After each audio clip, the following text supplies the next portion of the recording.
Welcome to Telugu focus TV. నేను మీ శ్రీనివాస్ రెడ్డి. తన ఇద్దరు అల్లుళ్ళకు సంబంధించి అంబటి రాంబాబు గారు కీలకమైనటువంటి వ్యాఖ్యలు చేశారు. ఈ వ్యాఖ్యలు ఇప్పుడు సోషల్ మీడియాలో బాగా వైరల్ అవుతున్నాయి. ఆ వ్యాఖ్యలు ఏంటి అనేది కూడా ఈ వీడియోలో మీకు తెలియజేస్తాను. మీకు నచ్చినట్లయితే లైక్, షేర్, కామెంట్ చేయడం మాత్రం మర్చిపోకండి. ఇక గురువారం రోజు జైలు నుంచి బయటకు వచ్చిన తర్వాత మాజీ మంత్రి అంబటి రాంబాబు గారు ముఖ్యంగా వైసీపీ నేత జగన్మోహన్ రెడ్డిని కలిశారు.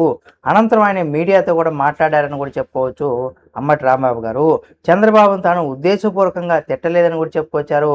అవతల వాళ్ళను తనను తిడుతున్నారనే క్షణికావేశంలో తిట్టానని కూడా చెప్పుకొచ్చారు. ఈ వయసులో తాను అలా తిట్టి ఉండాల్సిందే, అంటే ఉండాల్సిందేనని చెప్పుకొచ్చారు. అంటే ఆ రకంగా తిట్టకుండా ఉండాల్సిందని చెప్పుకొచ్చారా?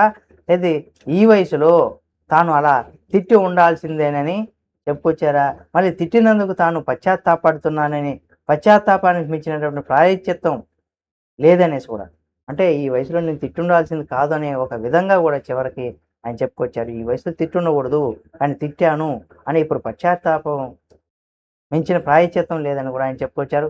తనకు బెయిల్ రాకుండా ఉండేందుకు వంశీ అనే వ్యక్తి కుట్ర చేశారని కూడా చెప్పుకొచ్చారు. తాను కమ్మవారిని తిట్టినట్టు రిమాండ్ రిపోర్ట్లో రాశారని కూడా చెప్పుకొచ్చారు.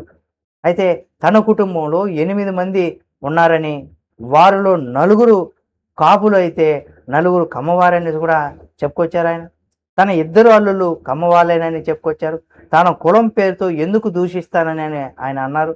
24 గంటల్లో సినిమా చూపిస్తానని కేంద్ర మంత్రి పెన్నసాని అన్నారని చెప్పుకొచ్చారు. 18 రోజులు సినిమా చూపించారని, తన ఇల్లు కార్లు ధ్వంసం చేసి సినిమా చూపించారని కూడా చెప్పుకొచ్చారు. ఇంత పెద్ద సినిమాలో హీరో ఎవరని కూడా ప్రశ్నించారు. ఇంత పెద్ద సినిమా తీసి మీరు విలన్లు అయ్యారని కూడా అంబటి రాంబాబు గారు వ్యాఖ్యానించారు. అట్టహాసంగా మాట్లాడేందుకు దాడులు జరుగుతున్నాయని డిప్యూటీ సీఎం పవన్ కళ్యాణ్ గారు అంటున్నారని, అపహాస్యంగా మాట్లాడితే దాడులు జరుగుతాయేమో అని పవన్ కళ్యాణ్ ప్రశ్నించారు. అపహాస్యంగా మాట్లాడితే కేసులు పెట్టరా అని కూడా అడిగారు. మీరు ఎప్పుడు అపహాస్యం మాట్లాడలేదని కూడా ప్రశ్నించారు.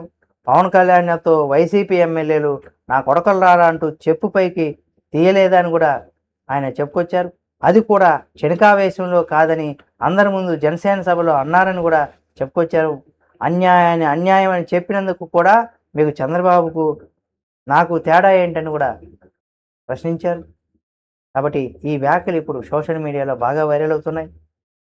అంబటి రాంబాబు గారి వ్యాఖ్యలపైన మీరేమనుకుంటున్నారు? మీరు మీ యొక్క అభిప్రాయాన్ని కామెంట్ రూపంలో తెలియజేయండి. మరిన్ని వీడియోల కోసం మన Telugu focus TV channel subscribe చేసుకొని పక్కనే ఉన్న బెల్ బటన్ ఒకటి మాత్రం మర్చిపోకండి.